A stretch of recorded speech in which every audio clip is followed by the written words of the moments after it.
Nova Manhã. Conexão Brasília com Diego Amorim. O Diego Amorim já está na linha com a gente aqui para comentar o fato de as transmissões do Supremo Tribunal Federal serem transmitidas pela TV. Se eu não me engano, já faz 20 anos que isso acontece, não é, Diego? Bom dia. Bom dia, Michele. Bom dia, Mauro. Bom dia, ouvintes da Nova Brasil FM. Exatamente, as transmissões pela TV Justiça das sessões plenárias do Supremo Tribunal Federal ocorrem desde 2002, são, portanto, 20 anos. Foi naquele ano, 2002, em que a TV Justiça foi criada. E para a minha coluna de hoje, eu consegui encontrar, vasculhando minhas anotações jornalísticas do ano de 2008, quando a gente tinha acabado de sair, ali estava ainda em meio ao julgamento do mensalão lá no Supremo Tribunal Federal. Eu consegui encontrar anotações exclusivas que nunca foram publicadas. À época eu trabalhava com o jornalista Ricardo Noblar e por algum motivo isso não acabou sendo publicado. Esse assunto é tão atual que eu relendo essas anotações e disse o seguinte: não, vou levar isso para o Nova Manhã, para o nosso ouvinte do Nova Brasil, porque é muito interessante. Desde aquela época, 2008, nós estamos falando, havia uma polêmica e uma divisão entre os ministros do Supremo sobre se eram favoráveis ou contrários a essas transmissões ao vivo das sessões plenárias, das sessões dos julgamentos, né? Eu digo plenárias porque nós estamos falando das sessões do plenário do Supremo Tribunal Federal. As sessões das turmas, são 2 turmas, a primeira e a segunda turma, essas sessões não são transmitidas. E naquela época, Ellen Grace era presidente do Supremo Tribunal Federal e eu peguei ela no corredor ali do Supremo e perguntei a ela: ministra, o que você pensa sobre essa coisa toda dos ministros estarem virando celebridades? Porque foi exatamente isso que a TV Justiça, ao passar a transmitir as sessões, fez com os ministros. Antes disso, ninguém sabia quem era ministro do Supremo Tribunal Federal. São 11 ministros. Ninguém, o cidadão comum, o brasileiro médio, como se costuma chamar, né? Aquele que não acompanha ali o noticiário jurídico, ninguém fazia ideia de quem era um desses 11 ministros do Supremo. Hoje não. Hoje, que eu digo desde aquela época, né? Eles andam nas ruas e eles têm fãs, eles têm haters, né? Eles dão autógrafos, eles tiram fotos, eles passaram a ter uma vida não apenas de pessoa pública, mas em alguns casos até mesmo uma vida de celebridade. A Ellen Grace me respondeu o seguinte à época: não há no mundo inteiro nenhuma Corte Suprema que delibere em sessões transmitidas ao vivo pela televisão. O Marco Aurélio Mello, que também era ministro à época, hoje não é mais, aposentado, foi o grande incentivador dessas transmissões das sessões pela TV Justiça. À época ele me disse: a eficiência do setor público depende da publicidade. E ora, a sessão é pública. Se há alguma coisa que não deve ser dita, a pessoa tem que se policiar. E aí eu me lembro de ter perguntado a ele se ele se importa muito com a questão da imagem, né? Já que a TV faz isso, né? Faz você se preocupar não apenas com o conteúdo que você está falando, mas também com a sua postura, toda uma questão ali teatral, de cenário. Ele me respondeu: claro que há essa preocupação, nós somos homens. Até brincaram um dia aqui dizendo que as gravatas melhoraram muito, me disse o Marco Aurélio Mello. O Celso de Mello, que também não é mais ministro, me disse o seguinte: há uma absoluta fidelidade à determinação constitucional que diz que os atos do Estado devem ser expostos à luz do sol. E o julgamento é um ato estatal. Mais do que um dever do poder público, as transmissões são um direito do cidadão, disse o Celso de Mello, que à época, em 2008, já era o decano, ou seja, o mais antigo do Supremo Tribunal Federal. Já o ex-ministro Eros Grau, não sei se o nosso ouvinte se recorda dele, ele é totalmente contra as transmissões. Ele me disse: isso não é transparência, é exibição. Eu não quero ser ator, quero ser juiz. Eu nunca votei para a televisão, não tenho motivação alguma para isso.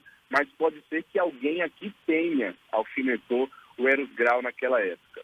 Caminhando para o fim, Carlos Aires Brito também era ministro do Supremo Tribunal Federal. Ele me disse o seguinte sobre esse assunto naquela época: o meu modo de falar sempre foi esse. Quando chego ao plenário, eu abstraio as câmeras. O trabalho é muito mais importante.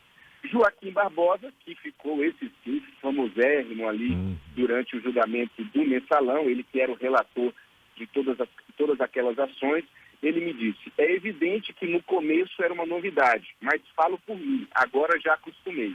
Nas grandes cortes, a deliberação é tomada sigilosamente. Em cortes europeias, nem se identifica o voto de cada ministro, eu não sabia disso. É assim para preservar a integridade do juiz, para preservá-lo de ameaças e pressões. São as contradições da sociedade que estão por trás dos bate-bocas na televisão. É claro que nós, ministros aqui dentro, temos visões díspares, me disse o Joaquim Barbosa. E para concluir, a opinião do ministro aposentado, Carlos Veloso, que à época em que eu conversei com ele já era aposentado, ele me disse: é uma loucura essa história de transmissão ao vivo. A Suprema Corte tem que ser suprema, tem que resguardar uma certa aura de mistério, sim.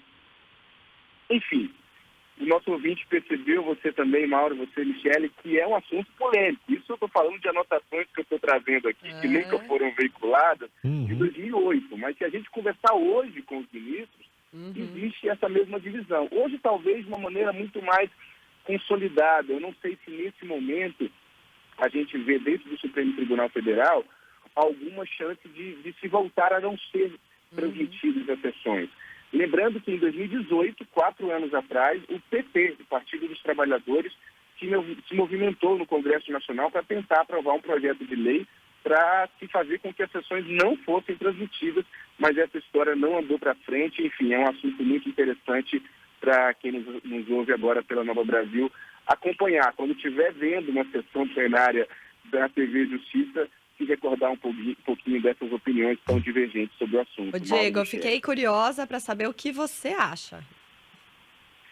Olha, você sabe que eu pensando sobre isso, ontem relendo essas anotações, eu falei: será que eu dou minha opinião? Será que eu não dou? Mas é claro, faço o maior prazer de dar minha opinião. Eu acho que a essa altura do campeonato, se você tira, né, se a gente volta atrás, são 20 anos assim, o Supremo Tribunal Federal é a bola da vez, né? A gente vê o Supremo sendo alvo de críticas no Planalto, sendo alvo de críticas dentro do Congresso Nacional, tem toda a discussão em torno do que se convencionou chamar de ativismo judicial, da interferência do Supremo nos outros poderes, em ações legislativas. Então, eu acho que nesse momento, eu, se fosse ministro do Supremo, não arriscaria mexer nisso, porque daria uma sinalização para a sociedade como um todo, mas também para os outros poderes, de que, olha, deixa a gente em paz aqui, deixa a gente tomar a decisão que a gente quiser.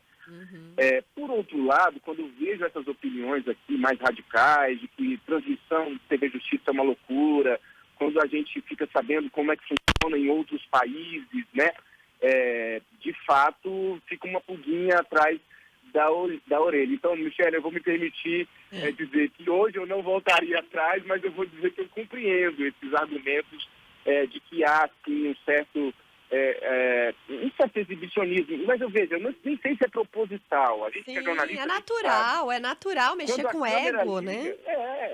A câmera ligou, minha gente, o microfone está aberto, enfim, é diferente, isso muda. A minha pergunta é, se não tivesse TV Justiça, se não tivesse transmissão, nós teríamos visto aquela briga, por exemplo, são vários bate-bocas que nós vemos, mas talvez a mais emblemática tenha sido recentemente aquela do Luiz Roberto Barroso com o Gilmar Mendes, né? Isso me preocupa, isso me levantaria uma reflexão um pouco mais aprofundada. Aquele tipo de discussão é para todo mundo ver, ou eles brigam assim nos bastidores também? Né, naquele nível de discussão. Outra coisa, o tamanho dos votos dos ministros, se não fosse televisionado, nós teríamos sessões mais curtas, sessões mais enxutas, votos mais objetivos. Isso, Diego, eu acho que tinha que ser do regulamento do Supremo, o voto do ministro tinha que ter uma duração máxima, sei lá, de 20 minutos, acabou. Você tem 20 minutos e é muito, ainda acho muito. O resto, tem época de internet, gente. Quer saber o resto do meu voto? Tá lá na internet. Clica. Vai lá e consulta. Você daria andamento muito mais rápido para as sessões, né? Sensacional. Ministro Luiz Fux, consulte o Mauro Tagliaferri para ser seu consultor nessa questão aqui. Eu acho Vamos que... dar um media training, um training sessão. Acho que eu vou reduzir esses 20 para 10 minutos. Ó, meu voto é tal, os principais argumentos são esses. O teor completo tá lá na internet. É só colocar eles para fazer um estágio em rádio, que a gente tem que ter esse poder de resumo, né? Vou ligar para Rosa Weber. Aliás... Olha só. É Rosa Weber. Rosa Weber. Isso. Foi tão recente, eu falei de Luiz Fux. Deixa eu só fazer uma observação sobre isso muito interessante. O Papa Francisco, no início do papado dele, fez uma homilia em que ele sugeriu aos padres que nas missas fizessem sermões, homilias, né, de no máximo 7 minutos. Então pode ser 7 esse número. Então vira o número papal. Vamos implantar também no Supremo Tribunal Federal. Agora, essa história de transmitir ao vivo gera distorções de caráter como a minha, por exemplo, que sei escalar os 11 ministros do Supremo Tribunal Federal e não sei escalar os 11 titulares da Seleção Brasileira de Futebol, por exemplo. Precisa trocar um pouquinho o canal, mano.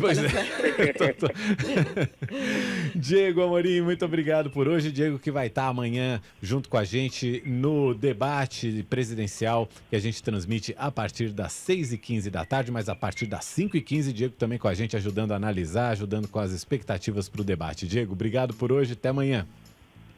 Um abraço a todos, até amanhã. Valeu, boa viagem.